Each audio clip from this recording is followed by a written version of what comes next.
pumipila yung tao sa opisina nila. Hindi lang. Madaling araw pa, nakapila na. Hindi lang. May utang na loob ka. Oo, yun. May resibo yun eh. Wait, sa election ha? Pipirma ka, di ba? Yung boto mo.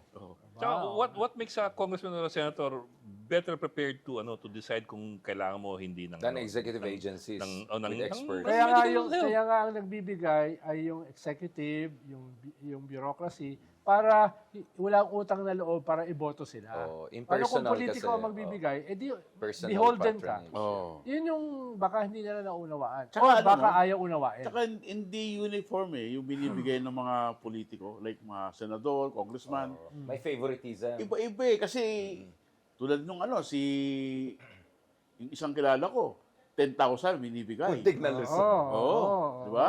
Yung iba naman, 3,000 Tika-tagig yata yan eh. Sinasabi mo eh. Muntik. Iba yung 10,000 na yun. Oo, matik na. Kinabahan ako eh. Muntik lumitaw eh. May split second. Oo. Split Pero second, boss. yan nga marami ka naman justification eh. No? Pero ang sinasabi dito, edi ayusin niyo yung sistema. Oh, No? put in place a mechanism to ayusin niyo Eh, yung yung enforce sistema. the mechanism. sorry, tanong ko lang Sir Ronald. Kasi meron yung participatory budgeting. Di ba your Panahon admin... namin. Yun nga, at saka Robredos, di ba? Butchabad. Isn't that the way forward na may say ang taong bayan? Maybe bottoms up? Bottoms up talaga all the way. Sa budgeting. Na kunyari, yung ordinaryong mamamayan, may masabi sa... Pero pagpasok Bottom ng, up yun, hindi bottoms up. Pero- Iba yung bottoms up. pero pagpasok kasi ng bagong Yan ang gobyerno, bottoms up. kinalimutan na yon. Katulad na pagpasok ng bagong gobyerno, nga kinalimutan na yung master plan.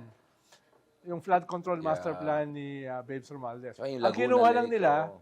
yung build. Na 2/3 ay sinimulan nung panahon ni Correct. Pinoy. Tapos pinackage nila na build. Yun lang kinuha nila.